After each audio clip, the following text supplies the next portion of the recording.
Welcome to Spaghetti Launchers, the world-building podcast. We throw spaghetti at the wall, and it is up to you what sticks. I'm Kyle. I'm Ethan. Today's episode's all about fast travel. We're going to get places quickly. Fast travel took off as a concept, mostly in video games, but it's been really interesting to see because I think that it's had a negative impact on TTRPGs in particular, because everyone just thinks that they should be able to like bounce around and not have to travel from one destination to another. Yeah, I think there's a bit of a rebound happening right now, or there's a reverberation happening. No, rebound. Pendulum shift. The pendulum's paradigm shift, or the pendulum is swinging back the other way. Yes, the boomerang is coming back. How many more can we come up with? God damn it.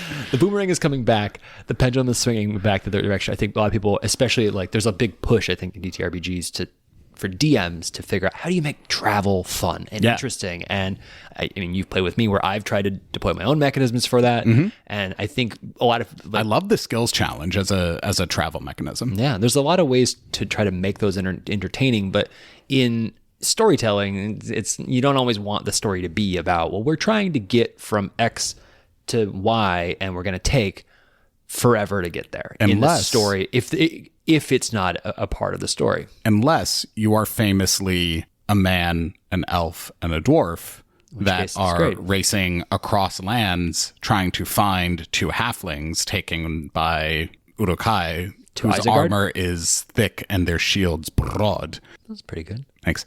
And then on the way, you discover, hey, this neighboring kingdom actually needs some help because the king is possessed by, ironically, the same evil wizard that kidnapped our halfling friends. So point is, the Lord of the Rings would not have existed. Like the whole thing is like, if there were a fast travel mechanic, the whole thing would have been gone. Yeah. That said, I think from a storytelling perspective, there are times when you don't want to travel and risk getting distracted from the mission. You don't want to risk scope drift. And this is where... Well, also, I think it's not just that, but when you're world building, if you build a world where you can have a mechanic like this, you increase the scope of the world that would be relevant to the story, because getting from place to place is now streamlined. In our real world, plane travel has made India, has made South Africa, Mozambique, Brazil feel so much closer and so much more relevant to our day-to-day lives versus like 100 years ago, you would never really think about these places, or it was such a journey. Now it's like, well, I was, how many people do you know where you realize, oh, you've been in India for the past couple of weeks. I had no idea. I just haven't seen you for 2 weeks, but you can fly back so quickly. Right. Who knows? And the real world analog works really well for this. So the Mass Effect relays are the best example of fast travel. I think they're sort of the platonic. Like when I think about what the ideal version of a fast travel system is, they are as critical to the world. They are well explained. They are critical to the world and thus critical to the story. Yeah. And those are sort of the buckets if you can have them all, great. If not, then you know what? Star Trek just said, beam me up, Scotty. And they're like, oh yeah, rearranges your molecules and then puts them back together. And we're just like, okay. Sounds good. Boop, fine, done. Power Rangers had teleportation. They just said it. Yeah, that works. Yeah, teleportation, you can just kind of say it. I'm currently watching The Wheel of Time, which you refuse to watch, but they're actually crushing it with the season 3 so far. Great. And they have the ways in The Wheel of Time, where it's like basically like another realm that you open up this gate and you go there, and then you have to navigate through this realm, which is very dangerous and you can die there. But only certain people are allowed and able to navigate it. And then you get to another gate within there and you can emerge somewhere else on the other side of this very, very big world. So that actually reminds me of how Nightcrawler teleports in X-Men, which is he opens very small localized portals into hell, navigates through hell, and then comes out the other side. That's how he teleports. That's pretty cool. Which is great. I like that. Yeah. Which shout out to Interstellar when they have the wormhole at the end, and and the way that they handle space travel is a very cool fast travel-ish mechanic, but it's physics and it's very complicated and weird. I didn't like Interstellar. It's good, but I will never watch it again because it's too long. I think it's masturbatory, and I think it's a bad ripoff of Contact. Interesting take. All right. Yeah. Well, let's move on to probably our noodles. We're good. No, I forgot. Just last one. The waypoints in Baldur's Gate 3. where you can use to get around the city. It is a fast travel mechanic, but it is also explained that there is a portal mechanism because Gale gets stuck in one. Yeah. So there's just a portal network that nobody else uses but you. I have and why? It would be great if they answered that. It's not necessary to, but it would be great if they answered that. Yeah. All right. Well, answer this. What are your words for your noodles today? Describe them to me. Starlight, Starbright. I wish I will. I wish I might. Twinkle, twinkle. Little star? Little star. How I wonder. All right. Well, let's move on to. Yeah. What's yours, Kyle? My noodle. I forgot what the rest of that poem was. What's yours? Jet lag. Lit. Go for it. Okay. Mine is basically taking the concept of an airport and putting it into another world, but where I was on a long hike yesterday and my feet were really tired. And I thought, what if you could just travel somewhere, but then your body pays the price. Like you teleport there, but your body pays the price for the distance you just went. So your feet will be as tired as you just walked 1,000 miles. And so you have this. What if the act of traveling would kill you? I think it would bake in like sleeping, but it would be like you could approximate it. Okay. And we can get into some of that. Yeah. We can get into the exact toll, but your body pays a significant physical toll, a reasonable one that like, it's not like you're going to die. It's more like you are exhausted from the experience. And so then when you arrive at your destination, they have at the big, the big airports in like the Middle East, Singapore, places where you have the sleeping pods and you have this like, oh, you're on a long journey. We'll give you a spot to rest. They kind of have that situation, but it's like, you arrive here and then they have, just like rooms for you to rest and recuperate before you continue on your journey, because you're going to be so jet lagged and so like your body will be so physically worn down. You're not going to be able to walk out of the building very easily. You need to chill and rest here for a while. So it's a little way station, and the distance will matter. So some people will be, I got to stay at the way station for about 10 days because it was such a long journey. And just recuperate. And some people could be, it's one way station over. I just take like a 5-minute break, get a cup of coffee, and then I'm good to go. So I know so two things. One, I am starting to appreciate a trend with you, which is you love stations. I do love stations. You have mentioned train stations, airports, bus stations several times I now love on this urbanism, podcast. if you didn't know that. I am quite a fan of centralized planning. And I just love it. Yeah. So yeah, this is totally not surprising. I should have seen this coming. I didn't, and I absolutely should have.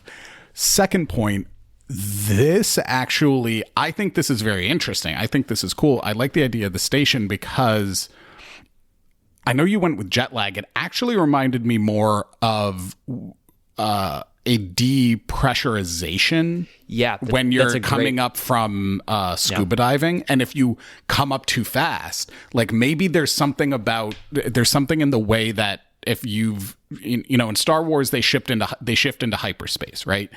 And so maybe when you jump out of it, time catches up to you. Yeah. And then right? you just all of a sudden have like a huge gust of wind coming at your back and just knocks you down because you're so exhausted. Or effectively, or basically, you have experienced time short. Like, if you were traveling 100 light years, right? That would take a very long time. But if you could do it and travel that in, let's say, a day, but then immediately once you come out of hyperspace, time tries to catch back up with you physically. Your body just has to adjust to it. And so if you don't, then you come out of hyperspace and then suddenly you age 100,000 years in 1 second and just turn into dust. Unless you come out of hyperspace into one of these stations, these quantum ports, whatever, where the time dilation is more controlled so that you do have to rest and recover there so that it doesn't come back and kill you, basically. Just like when you're coming up from scuba diving, if you come up too fast, you get the bends and your head explodes. I like where your head's at, but Honestly, I don't want to fuck with no time shit. That's fine. It's cool. It doesn't matter. It was just an example. No, it's a good example. It's just, I think then you do cross over into that always prickly subject of anything time travel based. Sure. That people pick apart world building if there's time based stuff in it, because it is so physics based and nuanced, and it's hard to hand wave. That's where I was like hand waving it, saying, well, you just teleport, but then you physically just pay like a toll that seems very human, but you arrived instantaneously. You just aren't ready. Your body isn't so you can mentally be in a spot, but then physically not be able to go do something. So you can't like teleport an army across the world and immediately go into a battle. Sure. But you can teleport a diplomat across the world and immediately have a conversation. Sure.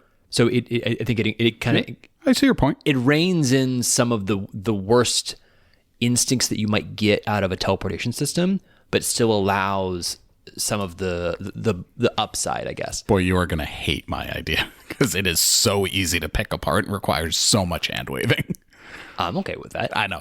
But I don't want to be the steward of the idea that has all the time. I'm shit. happy to do that. Yeah, I'll pick apart your idea all I want then. And it's a pretty straightforward idea. There's not a whole lot of complexity to it, and you can plug that. And you can play it. You could do it in a sci-fi world, kind of like you say, where there's the hyperspace jump, and then you need to recuperate.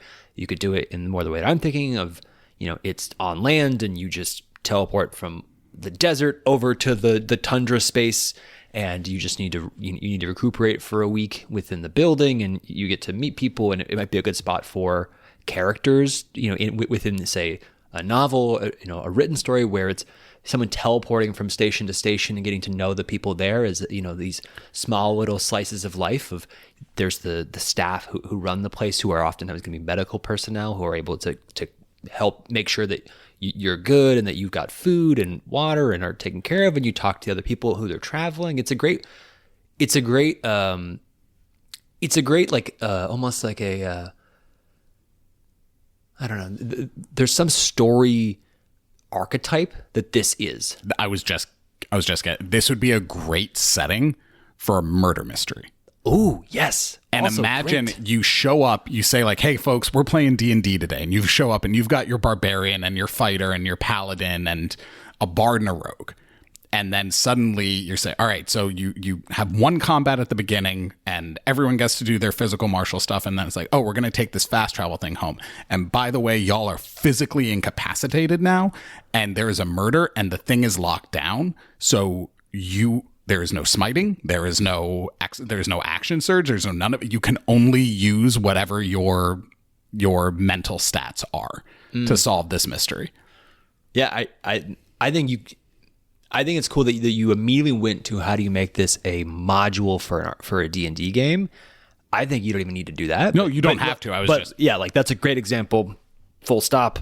And you could do it where it is just a character, a singular story character in the case of a novel arrives at a way station. A murder happens nearly 30 minutes after they arrive, and they're going to be there for 2 days anyway. So now there's a whole, and maybe they are a famous detective, Sure. Benoit Blanc shows up, and what does he do? He starts investigating. I think it's a great example of what you could do with this type of thing. It's a great place for any sort of like bottle episode. Yeah, that's a great way to frame it. Yeah, it is a great conceit from a world building perspective for creating a bottle episode situation. Full stop. Moving on to the next idea. Yep. Tell me about this complicated idea that I'm going to pick apart. All right. So this is an idea for teleportation. It uses the stars as relay points. So basically what happens is when you teleport, you turn yourself effectively into a meteor, just like a bolt of energy that can go super, super fast. Like it ignores time, space, like from here to the stars. It doesn't fucking matter. But you can really only go in one direction, right? And so it uses these stars as relay points. So like, yeah, you can go and you basically bounce from star to star like stellar pinball, and then fly back down to the earth to get to your final destination. So it requires you to calculate the geometry of where you need to go, and then also which stars you want to bounce off of to get where you're trying to go. So you can do global and interstellar travel, but you also, if you wanted to, if you could calculate the geometry correctly, teleport 5 feet away. Just bounce up teleport up to a star, bounce back and bounce back down to get out of a tricky situation that you might happen to be in. And so this whole idea is, again, there's so much to pick apart. I don't give a shit about any of it. It does not matter. It started evolving for me when I started thinking about, okay, you have all these mages. This is high level math shit that you have to be doing. So there would be I started imagining there is a device, almost like a calculator, that wizards and mages would carry with them called an astrometer, which would do all of the math for them. It would tell them, it would plot the chart. It would say where you have to stand precisely to teleport, which stars you're going to travel through. I imagine also that there might be some sort of mages guild that builds satellites and put them into the sky so that they could create their own relay system. But then maybe a story comes out where the satellites break down and people have to relearn how to use this teleportation without it. Or imagine you've got this whole thing and then you meet someone who can teleport without use of an astrometer. And they're just out there doing the math all in their heads, and they're better at it than anybody else. And so this stellar relay system for both global and localized teleportation suddenly just expanded out into this world of technology and engineering and science-based magic that was super intriguing to me. Okay. First thing before I forget, the astrometer. Shout out, I guess, to the lithiometer from His Dark Materials, which feels kind of similar as a device that only a few people can use. Yeah, but is insanely powerful and feared, and it is a symbol of power. Yeah, which feels like this. Yeah, I mean, astrometry is the study of like the movement and positioning of stars. That's right. But it symbolizes the ability to do this. So then, a couple questions logistically. How quick is the movement? So the 5 foot example, I'm like, well, if it's going to take you 20 minutes to do this, bing, bing. So you see this meteor comet thing you turn into. Mm-hmm.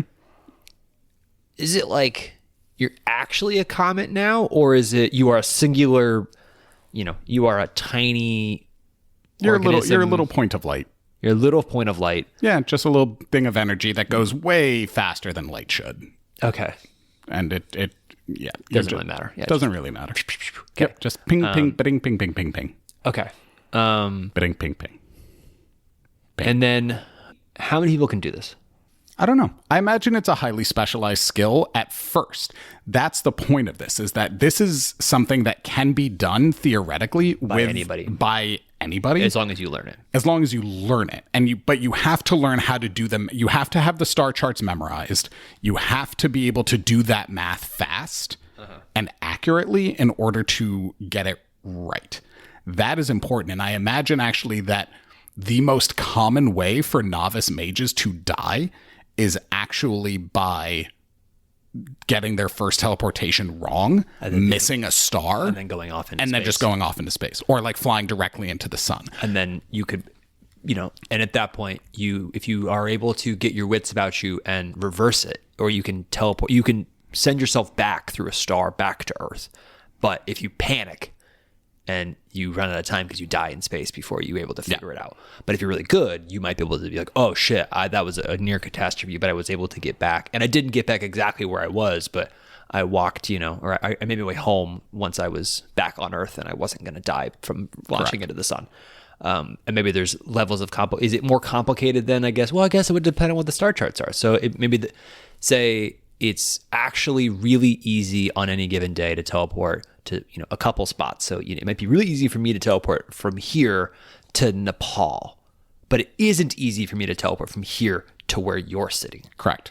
Which is, for folks at home, about 6 feet away. There might be a day where going 5 feet is the easier option.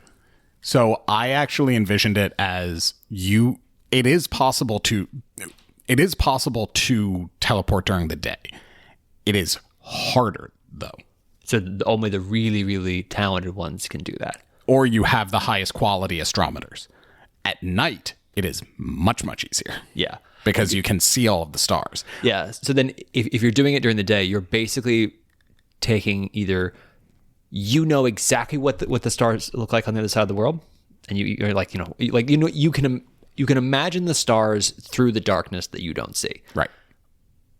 Or you're just taking a guess, I guess. I think it's more knowledge. It is like, I know that if I teleport at this angle and hit Vega at this angle, then I will then hit right, and it's pool, it's pinball, where you're bouncing around. Yeah, simple geometry. Very complicated geometry, but simple. Sarcasm, goddamn.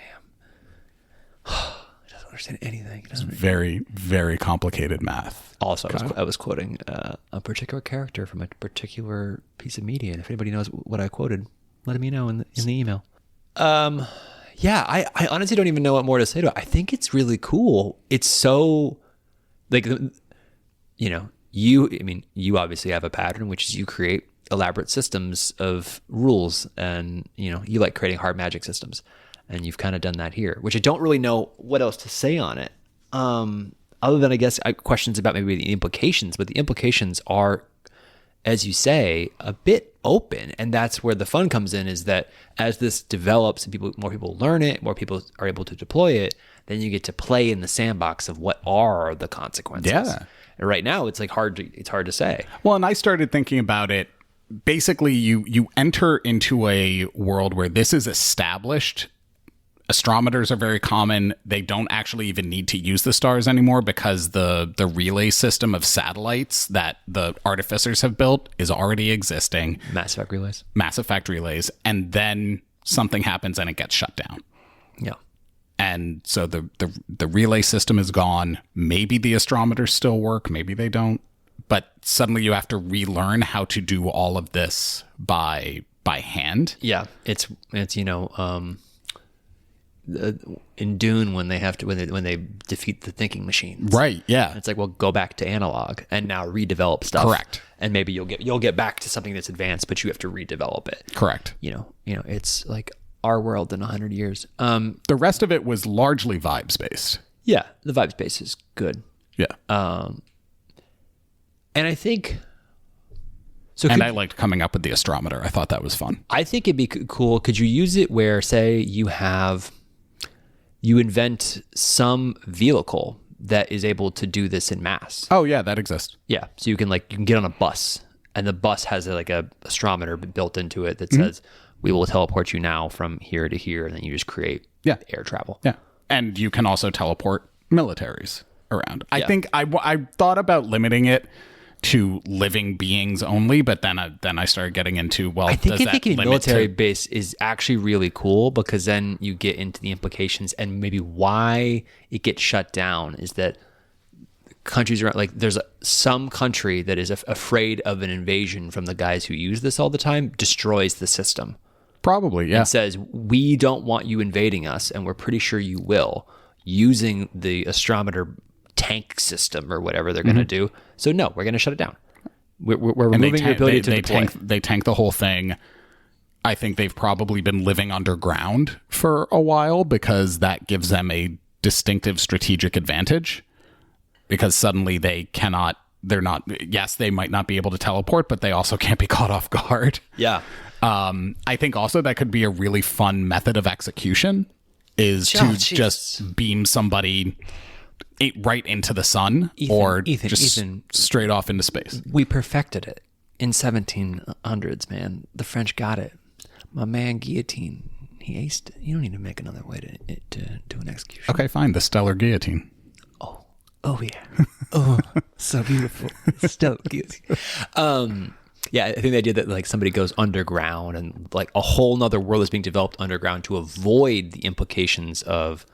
Because teleport, you say, create a totalitarian state. Sure. Is that they just teleport into you all of a sudden? Boom! There's just the Gestapo just shows up in front of you, and you're like, "What the fuck?" It's perfect for creating a dystopian world. Mm-hmm. I think that those implications are really good. Yeah. Because then you create an interesting perspective on the resistance, evil empire vibe where the good guys all live underground, not because, like, for no other reason than we need to avoid instant teleportation into our space. Mm-hmm. Or they create some sort of mirrored wall, like a dome that's like a mirror. The shimmer screen. Yeah, the light bounces back off of it. That's fantastic. I hadn't thought about that, but yeah, absolutely. And maybe you line a normal city, like, you know how for climate we're trying to paint all the rooftops white. Mm-hmm. You just start painting rooftops with shimmery, reflective surfaces so that no one can bounce anywhere effectively, and it scrambles their ability to teleport into the city. Yeah. And maybe that's how you build resistance. I think that I had not thought of that. That's spectacular. Maybe,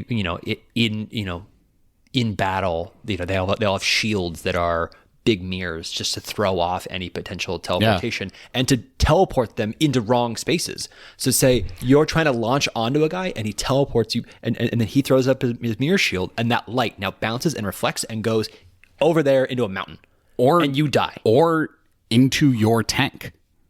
I was just going to use physics to kill him, but yeah, you could be like, yeah, just go straight into the treads of a tank. Yeah, and then you take down the guy trying to fireball you, and also you take down an enemy tank. Oh, you're saying, like, yeah, use them as a projectile into the tank. Oh yeah, that's cool. Like Captain America reflecting Iron Man's beams in the first Avengers movie. Yeah.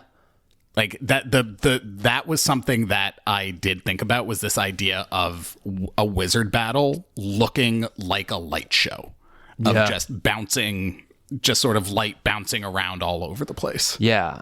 I think this is where you end up with a world that is full of reflective materials everywhere. Yeah. Because that is the defense mechanism. Absolutely. I had not thought of that. I had focused on the underground world, but yeah, the shimmer screen is great. I think they both work. I think they're two different types of stories. Sure. Or two different people. Yeah, you could have both. You could have the underground, because you could have the like the citizens of the empire, this evil empire that's teleporting around. They have now formed an underground society to avoid this totalitarian state, and the enemies of this empire are now using all these shields, these reflective shields and the shimmer screens or whatever to deflect their ability to be invaded. Yeah, and then you get a interesting friction there. Yeah, that's cool. Yeah, I like it. All right, giddy up. Microwave for me. 3, 2, 1. I love a porter's guild. Like where they just have porters who move things around. Yep. Taking on, similar to what you brought up with the X-Men, Quicksilver. You have just a porter's guild. They're all guys who can move like Quicksilver, the Flash, who are just those, ability to run instantly anywhere. Sure. And you just giddy up. You just get a piggyback ride on one of them, and they just run you to wherever you're going, and that's it. That's cool. Or they get like a little sled and they just pull it. But whatever it is, that's cool. They just pull you to where you go. I like that. Yeah, I like that. What do you got? Ding. There are such a thing as ley lines, like we always talk about energy ley lines, galactic ley lines, but they're just rivers of energy flowing throughout the world. Yeah. And so apparently I'm thinking relays today, as long as you can tap into one of it only goes in one direction. It's a lazy river. It's a lazy river. Yeah, and you just sort of ride it, and then you hop off wherever you can, sort of like. I think we discussed an idea like this once upon a time. We might have, because I remember talking about towers you would build that go up to the ley lines that you could disembark. I think. Either way, sounds familiar. I was thinking about Crush and Squirt from Finding Nemo, where it's like you're on the Eastern Australian Current, and they pull. Marlin and Dory in with them, and they go down and then they fall off, but they can swim and come back in. Yeah. That's what I was thinking about. Yeah. Cool. All right. What's stuck for you? I think the shimmer screen is great. The use of reflective materials and having to be very careful about where you're teleporting and how, and, people bouncing energy into tanks, and that energy just happens to be also enemy combatants. I think that's really fun. What's going to stick for me is the relay system, the stellar relay, the stellar pinball. I don't know why that idea, when I had it tickled something in my brain, and my brain said, "Oh, this is great. You've done it again, Ethan." And it's going to stick there for a while. Okay. But what I think for me is, in addition to all of that, So in addition to half of the episode, In addition to half of the episode, I like the idea of having to recuperate from interstellar dimensional travel, right? Like the talking about the effects that travel of that magnitude and of that distance would have on the body. And the idea of, you would even call it the bends probably, right? You've got to avoid getting the bends. And so you need to chill out and think about that as part of the calculus that goes into plane shifting, teleporting, space travel, whatever. Yeah. That I think is interesting. Yeah. What stuck for you, Kyle? I think it's the battle with the shimmer screens and the shields and the idea of like using the guy as a projectile against his own tank. That was a great idea. I think that was just fun. I think that visual is really cool and really an interesting, like, full end game of that idea, which I love. I love when the end game of the idea really crystallizes and we can fully see a fleshed out world with the people in the underground, the people, fighting with the shields and the teleportation, all that. I think that's really cool. I think the thing that I really loved was I love a quiet contemplative piece. And I think both the murder mystery idea and then I really love the, just the simple like bottle of, a guy goes to one of these way stations and just talks to the people and just the slice of life elements. And then he goes to another way station, sees some more people, slice of life. And that doesn't have to be in spec fic. That could just be, a modern story. We're just setting the terminal with Tom Hanks in space. I like the terminal. It's a terrible romance. It makes no sense, but the rest of it is a fun concept. Yeah, but like when he figures out the carts and the quarters. And, yeah, it's great. And Stanley Tucci's a piece of shit in that movie. Yeah, which is rare. Yeah, but yeah, I like the idea of it being a great spot to set a singular like little module. Like it's a great bottle episode. It's a great bottle, whatever. So that's what stuck for me. I felt like I was supposed to say something else. Well, that's what stuck for us. Let us know what stuck for you. Our email's in the show notes. And be sure to leave us a review on whatever podcast app you're using. Thanks for listening, y'all. Thank Goodbye. you. Goodbye.